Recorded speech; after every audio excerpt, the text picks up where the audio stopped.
지난주에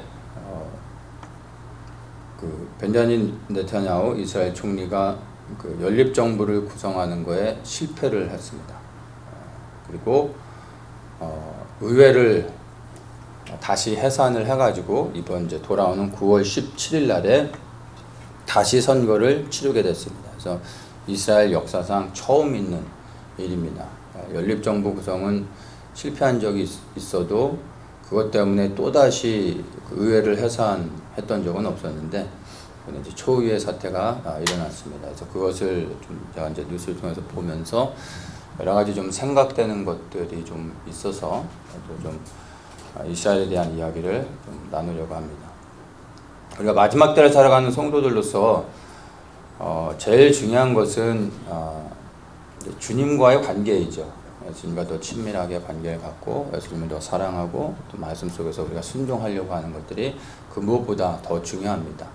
가장 중요한 건데 또 그러면서도 우리가 밸런스를 놓치지 말아야 될 게 뭐냐면 바로 하나님께서 이 시대 가운데 주님의 재림이 가까워진 시대에 어떤 마음을 갖고 계신지 주님의 마음을 아는 게 굉장히 중요합니다.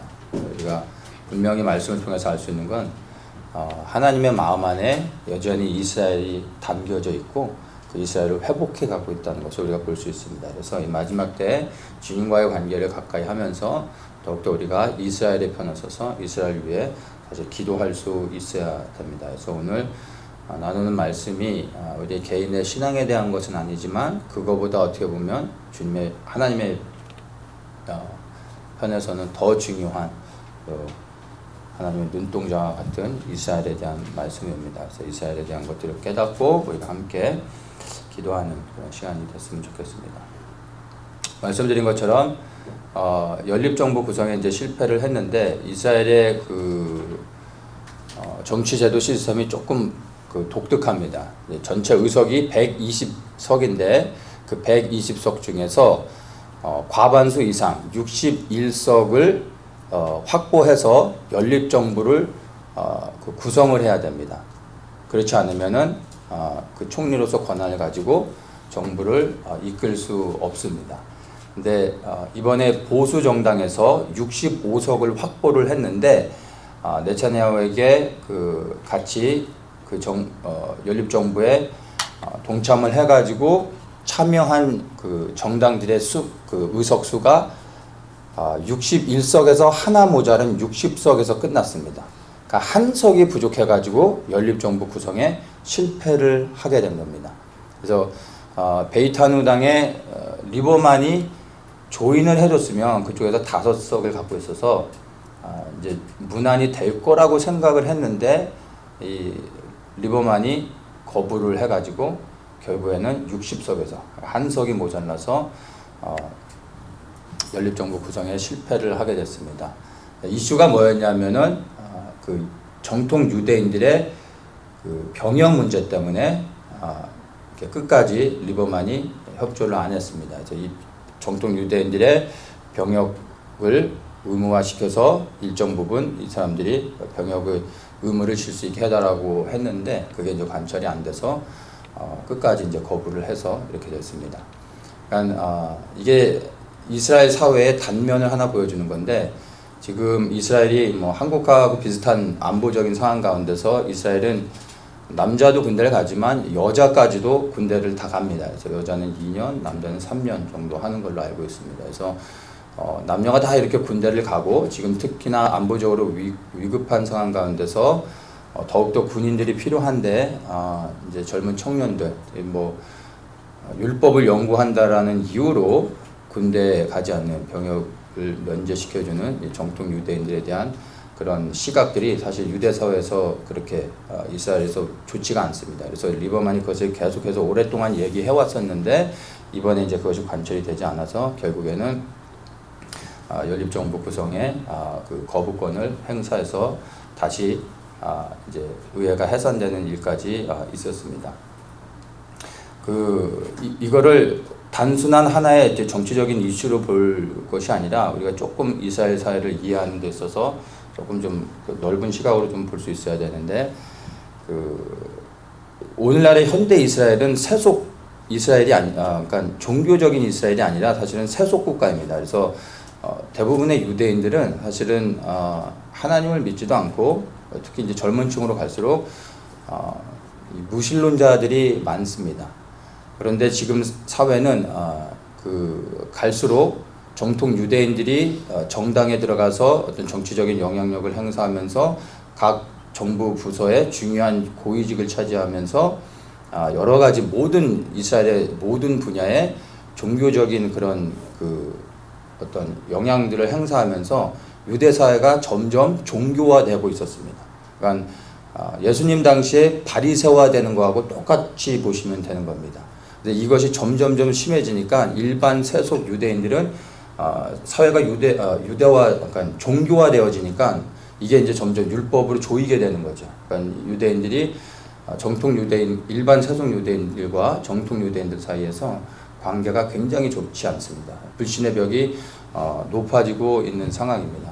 그러니까 일반 세속 유대인들이 보면 지금 이스라엘은 살기도 넉넉하지가 않고, 그리고 텍스도 그렇고 텍스도 굉장히 높고 경제적으로도 굉장히 좀 어려운 시기여서 이렇게 일반 사람들도 열심히 일을 해도 먹고 살기가 힘든 상황인데, 종교인들은 정부에서 모든 것을 제공해 줘 가지고 그냥 율법만 연구하고 기도만 하면 이제 생활할 수 있도록 이제 정부에서 연금이 나오죠. 그러니까 이제 일반 세속 유대인들이 볼 때는 그게 결코 좋아 보이지가 않고, 또 이제 종교인들이 일반 세속 유대인들에게 좋은 모습을 보이지를 못하고 있는 상황입니다. 또 이제 사회의 한 그런 모습들을 보면은 샤bat 때 이제 모든 것들이 셧다운되고서 완전히 아무것도 이제 하지 않고 모든 시설들이 문 닫을 뿐만 아니라 버스 같은 것도 다 스탑하고 이러는데, 이거보다 더 심하게 계속해서 율법적으로 이 사회를 묶어가고 있는 거예요.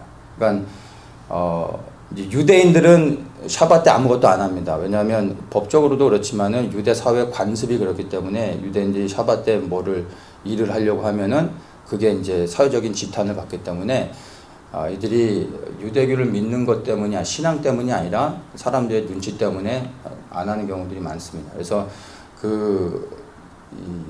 호텔 같은 데 보면 이스라엘은 엘리베이터가 두 개가 있어요. 하나는 일반적인 엘리베이터고 하나는 샤bat 엘리베이터라고 해서 샤bat 때만 사용하는 거예요. 근데 그 엘리베이터의 특징이 뭐냐면 엘리베이터에 타면 버튼이 하나도 없습니다. 그다음 샤bat에만 운영을 하는 거예요. 그래서 1층부터 예를 들어서 10층까지라고 하면 모든 층마다 자동으로 쓰고 열어주고 또 닫고. 왜냐하면 샤bat 때 버튼을 누르는 자체가 그들에게 노동이 됩니다. 그래서 샤bat을 어기는 거기 때문에 그 엘리베이터도 그런 식으로 구분을 합니다. 근데 그런 것보다 더 이제 심하게 유대 사회를 더 이제 묶어가려고 하는 겁니다. 그래서 샤bat 때 유대인들은 아무것도 안 하지만 아랍 사람들은 일을 합니다. 비즈니스 가게도 다 오픈을 하고 택시도 운행을 합니다. 이제 아랍 사람들은, 왜냐하면 유대인의 샤bat과 상관이 없으니까.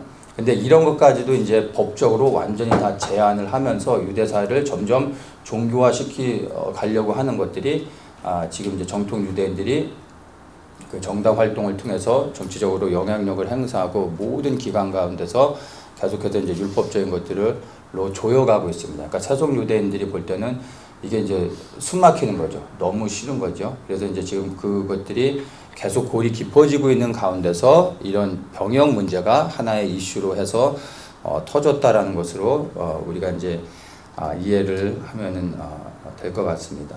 자, 이제 어쨌든 이것이 이슈가 돼가지고 연립정부 구성하는데 이제 실패를 하게 됐는데, 원래는 이렇게 되면은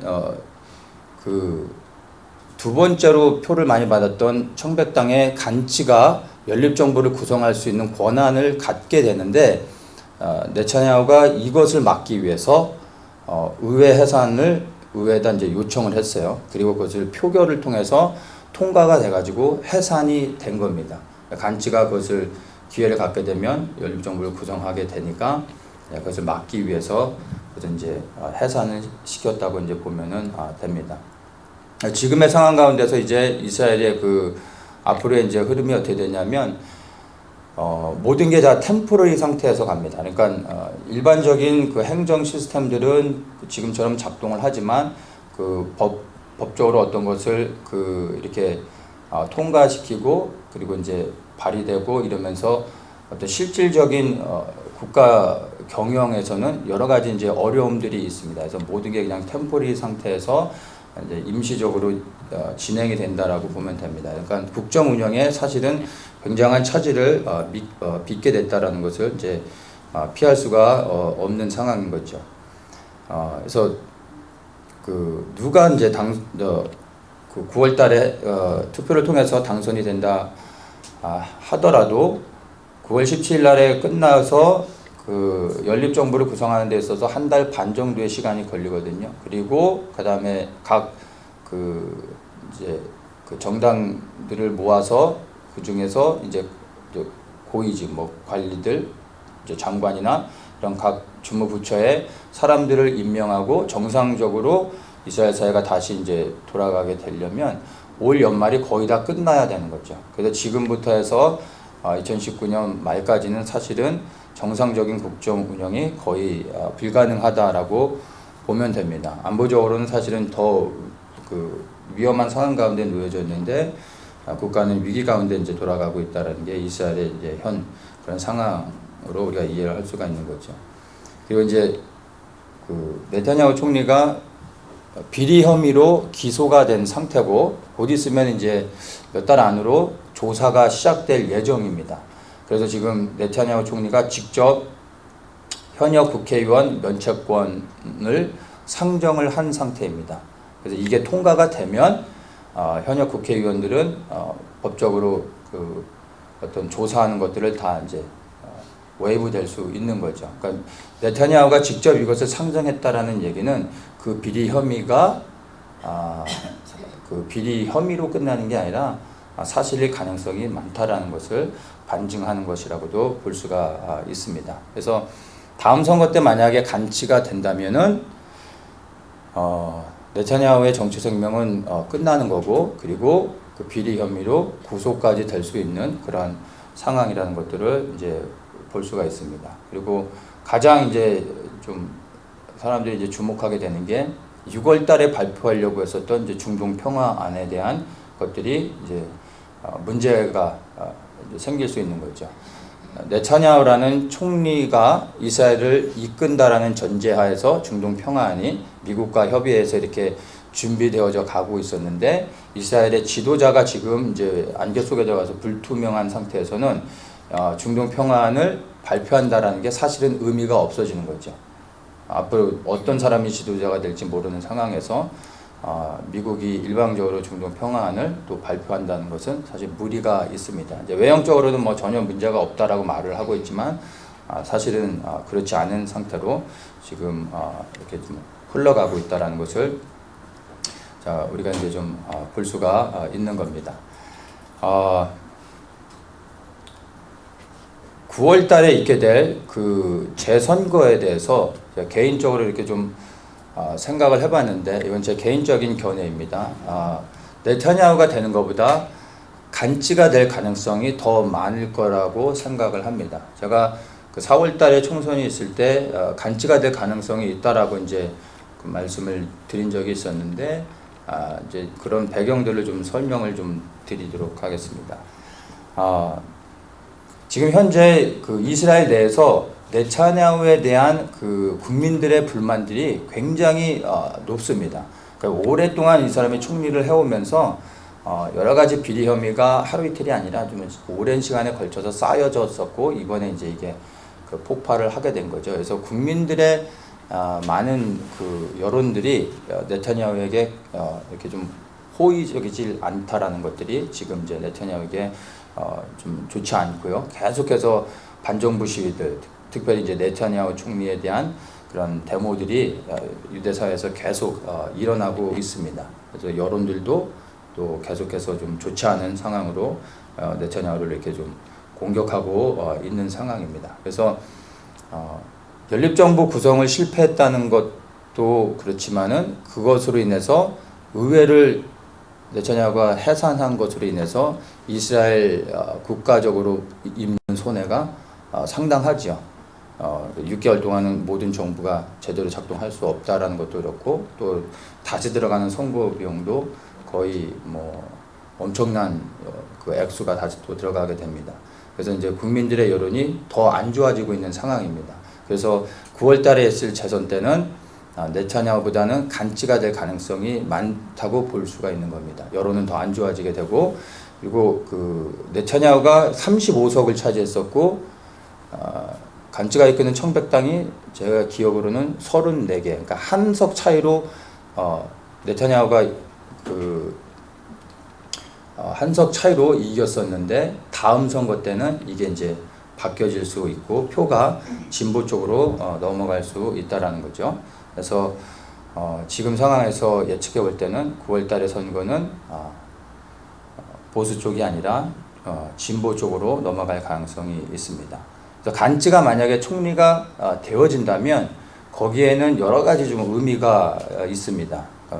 간찌는 진보 성향인데 완전한 그 진보는 아니고 중도 성향의 진보입니다. 그러니까 안보적인 것은 네타냐후와 크게 다르진 않은데 그 외에 다른 것들이 이제 진보 쪽으로 넘어가고 있다는 거죠. 그러면 간찌가 총리가 됐을 때 이스라엘이 종교화되어지는 것은 막을 수 있게 됩니다. 그러니까 모든 정통 유대인 정당들은 다 보수죠. 그래서 네타냐후가 10년 넘게 이스라엘을 총리로서 이끌면서 여기에서 정치적 영향력을 행사했던 그 라피드 유대 정당, 그 정통 정당들이 여러 이제 중요한 고위직의 장관이라든지 높은 위치에 들어가서 이제 율법적으로 이스라엘 사회를 점점 종교화 시켜가고 있었습니다. 근데 이제 간찌가 되게 되면은 이런 사람들의 영향력들이 완전히 이제 배제되어질 수밖에 없게 되죠. 그 중도 성향의 리버럴한 사람들이 이제 정책들을 펴 나가게 됩니다. 그래서 이스라엘이 종교화되어지는 것을 막을 수 있게 됩니다. 그러니까 우리가 잘 이해해야 되는 게 이스라엘이 유대화되어지는 것, 종교화되어지는 게 그게 하나님이 기뻐하시는 거냐 생각할 때 결코 그렇지 않다라는 것을 여러분이 이제 이해를 하셔야 됩니다. 그래서 이스라엘이 종교화되는 것은 하나님의 뜻은 아니라는 거. 그리고 이제 그렇게 해서 종교화가 종교화되는 것을 막을 뿐만 아니라 정통 유대인들의 영향력들이 점점 줄어들게 되죠. 근데 이게 왜 중요하냐면은 제가 이제 간찌가 될 가능성이 있다라고 생각했던 것 중에 메인 포인트로 잡았던 게 이제 이거였습니다. 지금 그 이스라엘 향한 하나님의 예언의 말씀들이 성취되어지는 데 있어서 제일 중요한 게 뭐냐면 알리야입니다. 알리야가 많이 진행이 되어졌지만 지금부터는 새로운 알리야, 그러니까 아직도 돌아오지 못한 사람들이 많이 있고 돌아오길 원하는 사람들이 있음에도 불구하고 이 알리야가 굉장히 까다롭게 진행이 되기 때문에 이스라엘로 다시 돌아오려고 하는 유대인들도 여러 가지 그 제한되는 것들이 많아서 귀화를 신청을 해도 디나이 되는 경우들이 많고요. 그리고 특별히 이제 그리스도인들, 기독교인들이 귀화하는 것은 거의 불가능한 상황입니다. 예전에는 그래도 좀 어느 정도 들어올 수 있었는데 갈수록 힘들어집니다. 그래서 종교란에 반드시 유대인들이 귀화할 때 종교란에 표시를 해야 되는데 유대교로 표시하지 않고 기독교로 표시를 했다 하면은 귀화되는 게 거의 불가능한 상황이 지금 현재 상황입니다. 그래서 많은 유대인들이 지금도 이스라엘 향한 예언의 말씀, 하나님의 백성들이 마지막 때 이스라엘로 돌아와야 되는데 지금 현재 그 성취되어야 될 부분 중에 제일 중요한 것들이 바로 이제 이 알리야거든요. 그런데 오히려 이제 정통 유대인들이 알리야를 막고 있고, 특별히 하나님이 기뻐하시는 알리야는 그냥 혈통적인 알리야, 그냥 혈통적으로 유대인들이 돌아오는 게 아니라 예수님을 메시아로 영접하고 예수님께 생명을 드린 메시아닉 주들이 이스라엘로 돌아와 그 땅에서 바루카바 바셈 아도나이 외치면서 이스라엘 향해서 파수꾼으로 세워지는 것을 하나님이 기뻐하시는데, 이러한 사람들이 돌아오는 것을 막고 있는 게 정통 유대인들이 하는 일입니다. 그래서 간찌가 되어진다면 이런 부분에서 알리야가 좀 더 수월하게 진행되고 많은 세계에 흩어진 유대인들, 특별히 이제 믿는 그리스도인들, 메시아닉 주들이 쉽게 알리야를 할 수 있다라는 장점이 있습니다. 그래서 하나님께서 이제 새롭게 역사하시면서 간지를 세워줄 수도 있겠구나 하는 생각을 했습니다. 근데 이제 반대로 장점이 있는가 하면 이제 단점이 있게 되죠. 진보 성향의 그 정당이다 보니까 이제 모든 부분에서 그 세속적으로 이스라엘 사회를 열어주게 됩니다. 지금도 지난주인가 지지난주에 이스라엘에서 텔아비브에서 이제 전 세계에서 가장 큰 동성애 축제가 열려졌습니다. 매년 그런 축제가 열려지고 있고 지금도 계속 몇 주에 걸쳐서 계속 그런 축제들이 벌어지고 있는데 이런 식으로 세속화되어지는 것도 더 빨라지게 되죠. 그리고 이제 이스라엘 사회 내에서 여러 가지 법들도 동성애를 허용하고 법으로 제정되어지고, 그러니까 하나님의 심판을 불러오는 그러한 어떤 세상적인 법들도 더 빨리 열려지게 된다고 볼 수 있습니다. 근데 이게 성경적으로 하나님의 뜻 안에서 다 하나님이 허락하시는 걸로 우리가 이해할 수 있습니다. 한쪽에서는 하나님의 그 택한 남은 백성들이 돌아올 수 있도록 환경이 열려지면서 또 한편으로는 이스라엘이 하나님의 심판을 불러올 만큼 하나님을 떠나 그 땅에서 또 더 음행을 저지르면서 하나님의 법을 대적하는 일들이 동시에 일어나는 거죠. 이게 바로 마지막 때 되어지는 이스라엘에 대한 하나님의 예언의 성취입니다. 이게 동시에 다 되어지는 거죠. 그래서 이스라엘을 보면 전 세계에서 일어나는 일들도 동일하게 볼 수 있는 겁니다. 우리가 믿는 사람들은 소수지만 하나님을 더 사랑하게 되고 예수님께 순종하면서 세상 속에서 구별되어지겠지만 그 외에 다른 모든 세상의 사람들은 하나님을 대적하는 그런 자리로 가고 하나님의 뜻을 거부하는 일들이 세상 가운데서도 일어나는 겁니다. 그래서 이 간지가 됐을 때 오히려 하나님이 보시는 관점, 하나님의 택한 사람들이 돌아오는 것을 위해서는 하나님께서 그를 세워서 사용하실 수도 있다라는 것을 우리가 좀 살펴볼 수가 있는 것입니다. 그래서 지금까지는 하나님께서 벤자민 네타냐후를 총리로 세우셔서 지난 10년이 넘게 그를 통해서 하나님께서 이스라엘을 향해서 행하신 일들이 있었던 건 사실입니다. 그렇다고 해서 하나님께서 계속해서 벤자민 네타냐후를 세워서 사용하실 것인지 또 한 번 세우실 것인지 아니면 이제 하나님께서 새로운 일을 행하기 위해서 또 다른 이제 사람에게 하나님께서 이 권세를 이제 넘겨주실지 그것은 우리가 사실은 모르는 겁니다. 그래서 이러한 상황 속에서 우리가 그냥 벤자민 네타냐후가 총리가 될 수 있도록 기도하는 게 하나님의 뜻이 아닐 수도 있습니다. 그렇다고 해서 간지가 되도록 기도해야 되느냐? 그것도 아닌 거죠. 저는 이제 간지가 됐을 때 일어날 수 있는 일들, 그것이 예언의 성취와 연관되는 것들을 말씀을 드렸을 뿐이고 사실은 우리가 하나님의 뜻이 무엇인지는 솔직히 모릅니다. 그래서 우리는 이스라엘을 향한 지금의 이 상황 가운데서 하나님의 뜻이 이루어질 수 있도록 그냥 기도할 뿐입니다. 하나님이 택하신 하나님의 사람을 세우실 수 있도록, 그런 사람이 세워질 수 있도록 그렇게 기도하는 거죠. 그래서 하나님께서 정말로 지금 이스라엘을 새로운 상황 가운데로 새로운 시즌으로 이제 열어가시려고 하시는 게 분명하다면 하나님께서 지도자를 바꿀 수 있다는 것입니다. 근데 그걸로 인해서 우리가 혼란스러워하거나 낙심할 이유가 없이 그냥 하나님께 올려드리고 하나님의 뜻이 이루어질 수 있도록 그냥 이스라엘의 다음 선거에 하나님이 택한 사람이 세워질 수 있도록 우리가 이제 기도해야 되는 겁니다. 자, 이제 이런 상황 속에서 이스라엘 안에서 일어날 수 있는 여러 가지 일들이 있는데 그 중에서 이제 제일 먼저 생각하면서 떠오르게 된 게 전쟁입니다. 지금 상황 가운데서 9월 17일 날에 이제 다시 한번 선거가 치러지는데 만약에 네타냐후가 이러한 상황 속에서는 선거에 이길 수 없다라는 것이 분명해지면 지금 네타냐후는 선거에서 지면 그냥 물러나서 자유인이 되는 걸로 끝나는 게 아니라 구속되는 게 거의 뭐 기정사실이라고 말할 수도 있을 것 같아요. 그렇다면 이런 상황 속에서 본인이 당선될 가능성이 없다라고 했을 때 네타냐후가 취할 수 있는 선택은 전쟁일 수 있는 겁니다.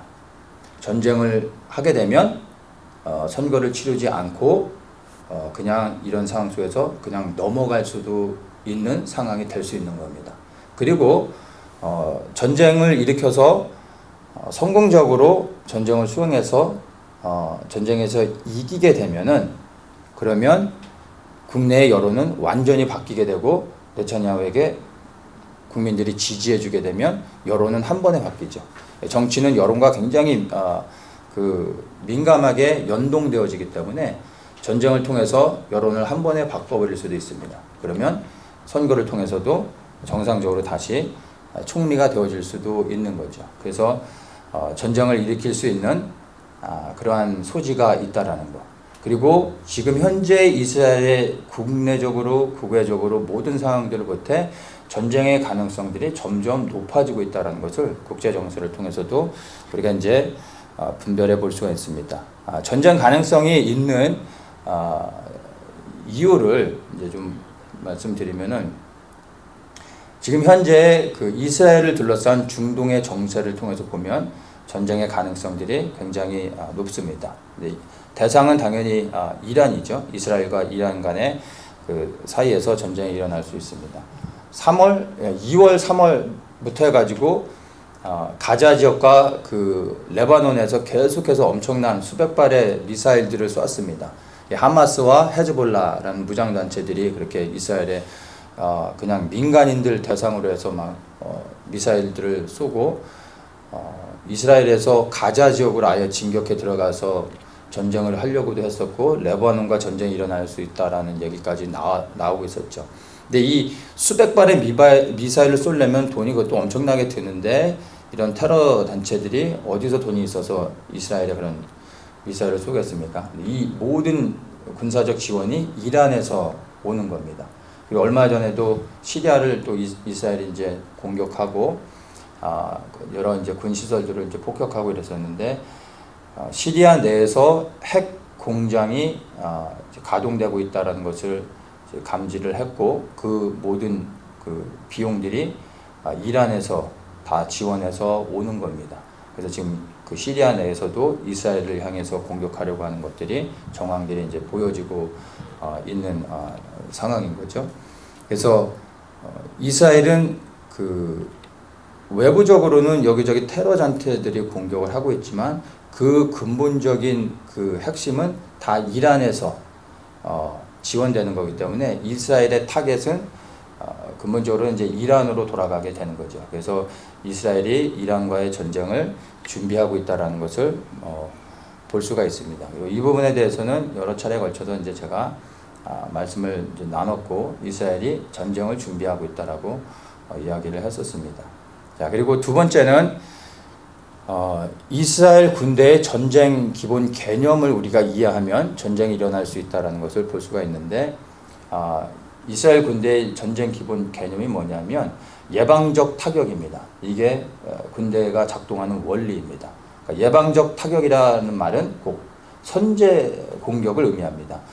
어차피 싸워야 되는 전쟁이라면 먼저 선제 공격하는 게 이스라엘의 그 특징입니다. 그리고 본인들에게 자국의 위협이 된다라고 했을 땐 먼저 공격을 합니다. 그 중에 한 예가 3차 중동전쟁, 6.1 전쟁이라고도 말하죠. 그게 이스라엘이 먼저 선제 공격을 해가지고 예루살렘을 탈환한 사건이었습니다. 그래서 이스라엘이 봤을 때 더 이상은 참았다가는 우리가 위험해질 수 있다라고 판단이 되어지면 주체하지 않고 바로 이제 공격하는 게 이스라엘의 특징이라는 겁니다. 그리고 지금 이스라엘 현재 계속 그런 위협들이 높아지고 있기 때문에 그 전쟁들을 내부적으로 이제 준비하고 있다는 것을 우리가 이제 볼 수가 있습니다. 그래서 만약에 이스라엘과 이란 사이에서 이제 전쟁이 일어나면 이 전쟁은 단순한 중동 전쟁으로 끝나는 것이 아니라 이 전쟁은 그 중국 그리고 북한까지도 연결해서 우리가 볼 수 있어야 됩니다. 그러니까 중동 전쟁이지만 실제 영향은 중동과 중국과 북한 이 한반도까지 영향을 미칠 수밖에 없다라는 것입니다. 중국은 지금 그 1대1로 정책으로 시진핑이 그냥 타이틀로 내걸면서 여기에 지금 올인하고 있는데 지금 현재 상황에서 굉장히 어려움이 많은데 이것을 뺄 수도 없죠. 그래서 그냥 여기에 지금 올인하고 있는데, 만약에 이란에서 전쟁에 나가지고 이란이 이스라엘에 의해서 무너지게 되면 1대1로 정책은 완전히 끝나게 됩니다. 그러면 이것으로 인한 충격이 중국 정권의 붕괴까지도 가져올 수 있게 되는 겁니다. 이것으로 미쳐지는 영향들은 우리가 생각하는 것보다 굉장히 클 수 있습니다.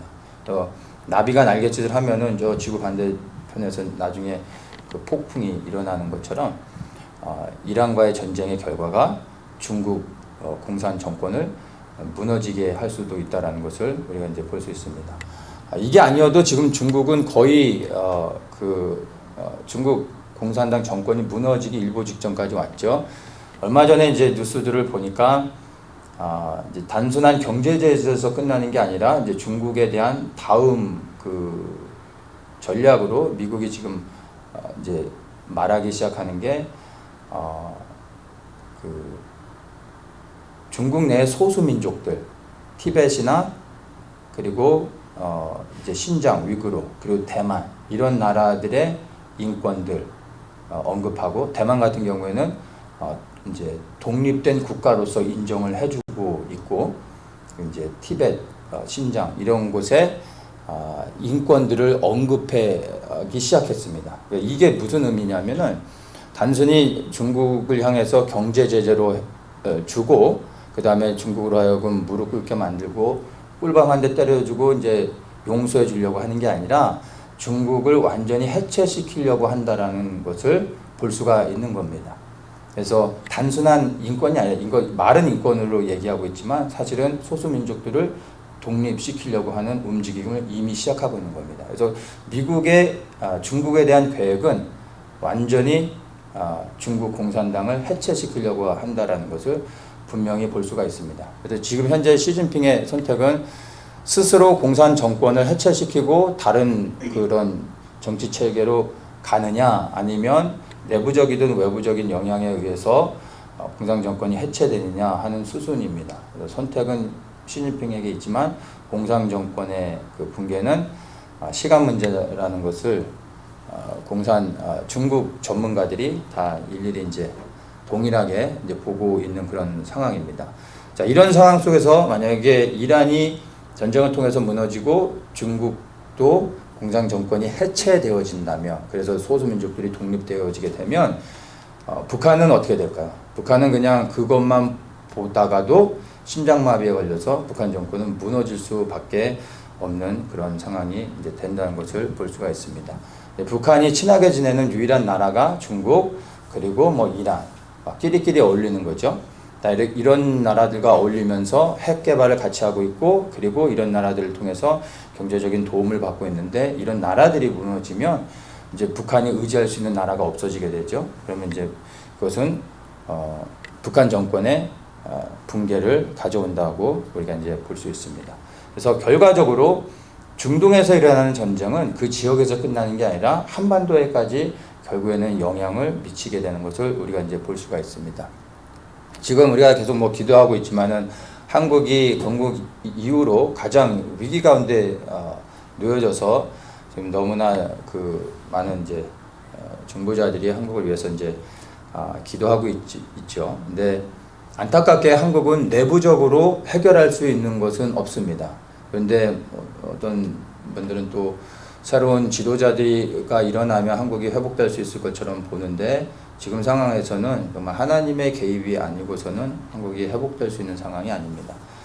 일제시대나 6.25 전쟁을 통해서도 보면 알듯이 대한민국 스스로가 그 문제를 해결했던 게 아니라 외부의 도움, 특별히 하나님께서 미국이란 나라를 선한 사마리아 국가로 세워서 한국을 지켜주고 위기 가운데서 탈출할 수 있도록 해주셨다는 것을 볼 수가 있습니다. 그래서 한국은 사실 적화만 안 됐을 뿐이지 이미 공산화가 완료되어졌기 때문에 그 내부에서 이 문제를 해결할 수 있는 것은 없습니다.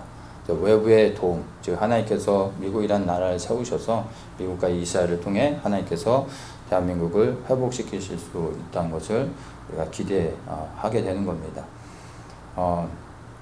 제가 이제 마지막 때를 깨닫고 나서 하나님께서 이제 기도하게 하셔가지고 기도의 자리로 들어가면서 계속 기도하는 가운데 좀 지나서 주님의 은혜로 이스라엘을 열어주셔서 이제 수년 동안을 이스라엘 위해 이제 기도했었습니다.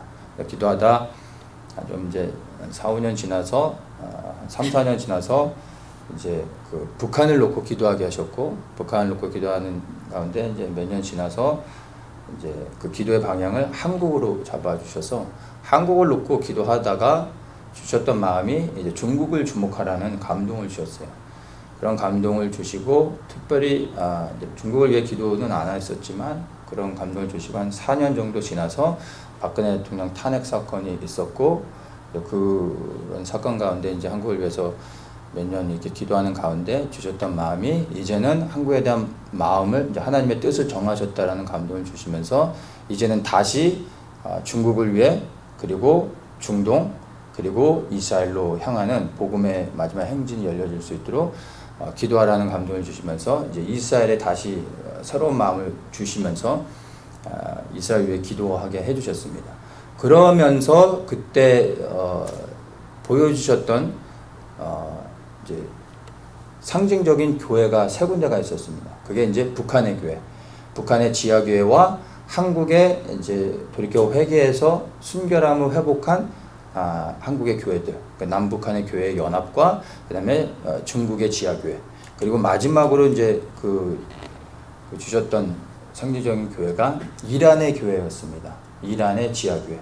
그러니까 이란이 1979년에 이슬람 혁명으로 나라가 이제 다시 무너지기 전에, 그 전엔 친미 성향의 국가였죠. 팔레비 왕조 때. 그래서 중동에 있는 나라인데 독특하게 서양 문물들이 들어오고 종교적인, 문화적인 모든 부분에서 자유가 허용되면서 그 이슬람 혁명 전에 이미 교회들이 이란 안에 자리를 잡고 있었습니다. 그래서 많은 크리스찬들이 있었습니다. 그리고 이슬람 혁명 이후로 교회들이 다 지하로 들어가게 됐고 그 교회가 다 사라졌다라고 생각을 했는데 이제 이란 선교를 하시는 분들의 얘기를 통해서 이제 보면은 이란에 공식적으로는 알 수가 없죠. 지하교회니까. 근데 30만에서 40만 명 이상의 지하교회 성도들이 있다라고 말합니다. 그 수는 점점점 늘어나고 있는데 이 이란 교회 성도들의 그 어떤 그 신앙의 그 모습들은 북한 지하교회 성도와 다르지 않은 거죠. 그런 이슬람권 안에서 예수님을 믿는다는 것은 목숨을 걸지 않으면 불가능한 거죠.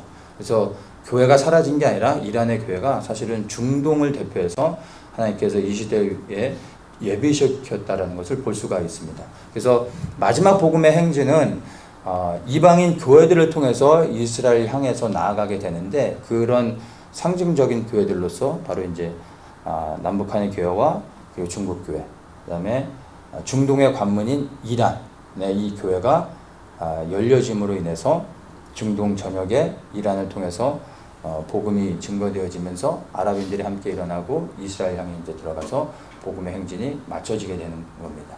이게 이제 마지막 때 되어지는 일인데 저는 개인적으로 이방인의 충만한 수는 이미 채워졌다라고 생각을 하고요. 이제 하나님께서 보시는 것은 이제 주의 길이 예비되어지는 것, 거기에 초점을 맞춰서 하나님께서 지금 일하고 계시다라는 것들을 좀 생각하게 됩니다. 그래서 복음의 행진이 이제 동쪽 끝 대한민국에서부터 이스라엘까지 이렇게 올라가야 되는데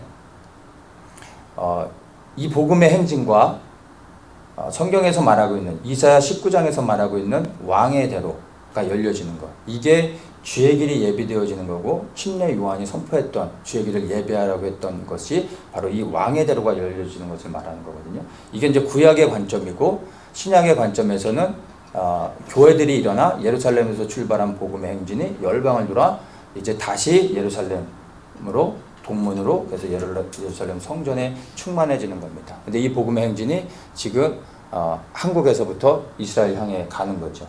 왕의 대로는 애굽에서 아수르, 그러니까 오늘날의 이집트부터 해서 시리아까지 왕의 대로가 열려지는 거고, 복음의 행진은 교회 시대를 중심으로 해서 지금 이제 대한민국의 끝에서부터 이스라엘까지 이제 나아가는 겁니다. 그래서 왕의 대로는 남쪽에서 북쪽으로 열려지는 거라면 복음의 행진은 동쪽에서 서쪽으로 연결되어지는 거죠. 근데 이게 하나가 되어질 때 왕의 대로가 완전히 열려지게 됩니다. 그러면은 스가랴 14장에서 말하는 열방의 모든 족속들이 천년왕국 때 메시아인 예수 그리스도께 오고 거기에서 하나님께 경배하는 일들이 열려지게 되는 겁니다. 이 일들을 위해서 지금 이런 흐름 안에서 가고 있다는 것을 볼 수가 있습니다. 근데 이제 복음 행진이 이루어지기 위해서는 대한민국에서부터 출발해서 그 이스라엘까지 가야 되는데 우리가 보는 것처럼 북한이라는 정권이 맡고 있고 그 위에 더 큰 중국이라는 공산 정권이 맡고 있고 그 다음에는 이슬람 세력, 이게 그 핵심이 되는 이란, 중동의 문을 여는 관문이죠. 이란을 열지 않고서는 중동을 통과할 수가 없고 그럼 예루살렘으로 들어갈 수가 없죠. 그래서 그 산 넘어 산인 거죠. 계속 막혀져 있는데 복음의 행진은 한국에서부터 해서 그 이제 중국, 이란을 지나 이스라엘로 들어가는 거지만 그 길이 열려지는 것은 오히려 이스라엘을 통해서 이란이 열려지고 중국이 열려지고 그리고 북한이 열려져서 반대로 길이 열려져서 복음의 행진이 되어질 수 있다는 것을 우리가 좀 지금 현재 그 흐름을 통해서 볼 수가 있는 것입니다.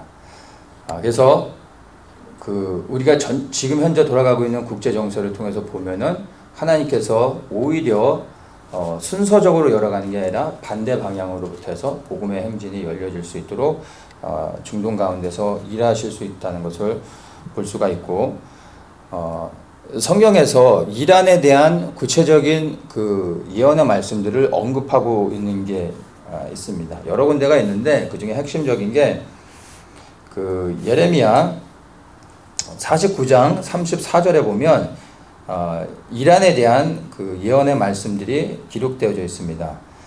유다 왕 시스기야의 즉위한 지 오래지 아니하여서 엘람에 대한 여호와의 말씀이 선지자 예레미야에게 임하니라. 엘람이 오늘날의 이란을 의미합니다. 그래서 메데, 바사 이렇게 말하는 것도 오늘날의 그 이란을 이야기하는데 정확하게는 엘람을 말하는 게 오늘날의 이란에 대한 언급입니다. 남한군의 여호와가 이같이 말하노라. 보라, 내가 엘람의 힘에 으뜸되는 활을 꺾을 것이요 하늘의 사방에서부터 사방 바람을 엘람에 이르게 하여 그들을 사방으로 흩으리니 엘람에서 쫓겨난 자에 이르지 아니하는 나라가 없으리라. 그러니까 이란의 멸망을 예언하고 있는 거죠.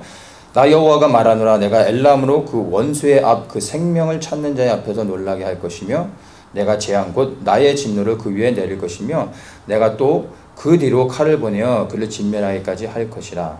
내가 나의 위를 엘람에 베풀고 왕과 족장들을 그곳에서 멸하리라. 여호와의 말이니라. 그러나 끝날에 이르러는 내가 엘람의 포로를 돌아오게 하리라. 여호와의 말이니라. 이 엘람에 대한 예언의 말씀들을 선포하고 있는데 멸망에 대한 것을 선포하고 있으면서 마지막에 말씀하시는 게 이 엘람이, 즉 이란이 다시 회복되어져서 하나님 앞에 나오게 된다라는 것으로 소망을 주면서 끝납니다. 이것과 연관해서 이제 이사야 11장에서도 엘람이 마지막 때에, 마지막 날 예수 그리스도의 재림의 때에 맞춰서 이들이 하나님께 돌아오게 되는 것을 성경에서 말하고 있습니다. 그때 이제 엘람뿐만이 아니라 남은 자들 중에서 엘람에서 돌아온다고 말하면서 언급하는 나라가 애굽, 그 다음에 아수르까지도 언급을 합니다. 그러니까 이게 이사야 19장의 왕의 대로가 열려지는 것과도 연결되어지는 거죠. 근데 회복되어져서 하나님께 돌아오기 전에 먼저 일어나야 될 일이 뭐겠습니까? 멸망이라는 거죠. 하나님의 심판이 임하고 멸망을 당한 다음에 이들이 돌이켜 회개하고 하나님께 나아오게 된다는 것입니다. 그래서 이란이 아직 그러한 회복을 위해서는 먼저 하나님의 심판이 이루어져야 된다는 것을 우리가 볼 수가 있는 겁니다. 그리고 지금의 그 국제정세 흐름 가운데서 보면 지금이 그런 시기가 되어질 수 있는 것을 우리가 이제 볼 수 있습니다. 이것을 국제정세 속에서 우리가 미국과 이란의 관계 안에서 우리가 조금 더 자세하게 지금의 이런 상황들을 우리가 좀 볼 수가 있는데요. 최근 들어서 그 도널드 트럼프 대통령이 이란과의 뭐 그 관계 안에서 말하는 거 보면은 대통령으로서 뭐 말하는 건데 굉장히 그 수위가 높죠. 그 이제 경제 제재를 계속 하면서 그 여러 가지 또 다른 제재들을 더 이제 계속 추가하고 이러다 보니까 이란에서 도널드 트럼프 대통령 엄청나게 비난할 때 도널드 트럼프 대통령이 맞받아쳐서 얘기했던 것이 너희들이 원하면 우리가 전쟁을 해주겠다. 그러나 그것은 이란의 공식적인 종말이 되어질 것이다. 라고 대통령이 직접 이렇게 언급을 했었습니다. 그러니까 이란과 미국의 사이가 지금 어느 정도라는 것을 우리가 이제 볼 수가 있는 거죠. 2015년에 이란과의 핵 협정을 맺었다가 도널드 트럼프가 대통령이 되면서 이란과의 핵 협정을 일방적으로 파기하고 나왔습니다. 그러니까 이제 도널드 트럼프가 대통령이 되기 전에 여러 가지를 얘기했지만 제가 기억하는 것은 이제 첫 번째는 북한에 대한 것들, 그 정권을 이제 끝내겠다라고 했던 것들. 경선 때부터 그것을 포인트에서 얘기했고요. 두 번째, 이란과의 핵 협정은 문제가 많고 이것은 반드시 바로잡아야 된다. 제가 기억했던 건 이 두 가지였거든요. 근데 이것들을 정확하게 해나가고 있습니다. 북한은 지금 그렇게 해나가고 있는 상황이고, 대통령이 되고 나서 이란과의 핵 협정을 탈퇴했죠. 일방적으로 탈퇴했는데, 지금 2017년도인가, 이스라엘의 모사드가 이란 내에 깊숙이 잠입을 해가지고, 이란이 지금 현재도 핵 협정대로 하지 않고, 그 비밀리에 핵을 만들어 왔었다라는 것을 그 비밀 정보들을 다 탈취를 해가지고 전 세계에 그것을 오픈해서 알렸었습니다. 그게 2017년도에 있었던 일이죠. 그걸 통해서 세계가 경악하면서 핵 협정대로 하지 않고 오히려 경제 지원을 받으면서 그걸 가지고 핵을 계속 개발했다는 것이 들통이 났습니다. 그런데도 불구하고 특별한 제재가 없었는데 도널드 트럼프가 대통령이 되면서 핵 협정에서 탈퇴했을 뿐만 아니라 이란에 대한 경제 제재를 하고 5월 달부터인가는 일시적으로 열어줬던 그 원유 수출을 완전히 금지하게 됐습니다. 그래서 지금 현재 이란이 원유를 수출할 수 있는 길이 전적으로 막혔습니다. 이란이 원유를 수출하지 않으면 살 길이 없죠. 그러면 이란으로서는 할 수 있는 게 쥐도 코너에 몰리면 고양이 코를 문다고 이란이 지금 상황 가운데서는 어떻게 하면 이런 상황 속에서 전쟁을 일으킬 수도 있는 그런 상황이라는 것을 우리가 이제 볼 수가 있습니다. 여기서 우리가 이제 왜 미국이 이렇게까지 이란에 대해서 집착하면서 이란의 그 핵 문제에 대해서 깊이 관여를 하느냐를 좀 이해를 해야 되는데, 이란은 핵을 만들어도 실질적으로는 미국 본토까지 핵을 쏠 수 있는 미사일 기술이 없습니다. 혹시 그렇게 해도 미국에서는 뭐 항공모함도 중간에 있고 다 이제 그것을 격추시킬 수가 있는데, 미국이 두려워하는 것은 다른 게 아니라 핵은 사실은 개발이 끝났고요. 이 핵을 소형화하는 것들에 초점을 맞추고 있습니다. 그래서 북한과 이란이 합작으로 지금 핵을 소형화하는 작업을 이란에서 하고 있는 겁니다. 근데 이 핵이 소형화가 됐을 때 테러 분자들이 이 소형화된 핵을 포로블하게 이렇게 조그맣게 만들어서 그것을 가지고 미국 본토 안으로 침투해가지고 랜덤리 뭐 그냥 아무 곳에서 사람들이 민간인들이 많은 그런 뭐 LA 같은 곳에서 이거 하나를 터뜨렸을 때 일어날 수 있는 일을 상상을 한번 해보십시오. 이 911이랑 비교가 안 되겠죠. 이게 얼마나 위험한 거냐면 제가 예전에 친하게 지냈던 멕시칸이 있었는데 이제 이 사람을 통해서 얘기를 들었는데 LA에 멕시코를 근거로 두는 이제 멕시칸들은 불법 체류자인데도 불구하고 멕시코를 자유롭게 넘나든다고 합니다.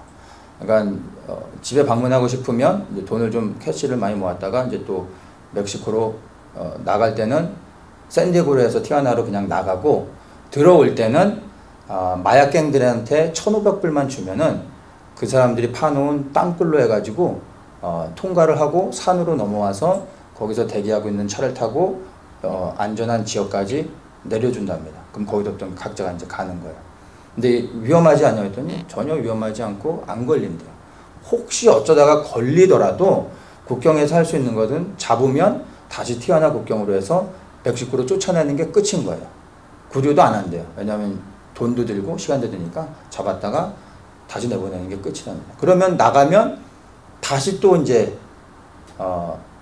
통과를 못했으니까 돈 받지 않고 다시 또 다른 데로 해서 내보내준다고 합니다. 그래서 이 사람들은 자유롭게 그러니까 비행기 티켓 하나 산다 생각하고 자유롭게 다니는 거예요.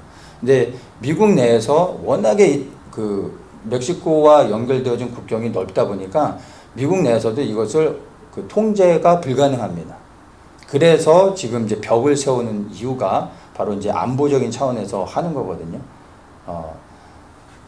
이제 이런 상황 속에서 핵이 소형화돼 가지고 이 테러 분자들이 핵을 가지고 멕시코 마약갱들과 연관해서 미국 국경으로 해가지고 들어오면 그걸로 미국은 끝나는 거죠. 걷잡을 수 없는 겁니다. 미국이 가장 두려워하는 게 이거거든요. 그래서 이란이 핵 만드는 거에 대해서 민감한 이유가 소형화가 되어지는 단계들로 가고 있기 때문에 이것을 이제 두려워하는 겁니다. 그래서 지금의 이러한 미국과 이란과의 상황 가운데서 그 언론들은 정말로 그 미국과 이란이 전쟁 일보 직전까지 가는 이런 상황이고 미국은 그 이란의 혁명 수비대, 그러니까 이란으로 치면은 이란에서 가장 그 인정할 수 있는 그 조직력을 갖춘 군대인데 그러한 이란 군대를 향해서 테러 조직으로 도널드 트럼프는 규정을 했습니다. 그러니까 이란 정부 자체를 테러 국가로 규정 짓는 거나 마찬가지인 거죠. 이런 상황 속에서 이렇게 좀 그 안 좋아지고 있고 국제 정세 속에서는 전쟁이 일어날 수 있는 상황인데 국제 여론들은 전쟁이 일어날 수 있는 가능성들을 거의 없다라고 봅니다.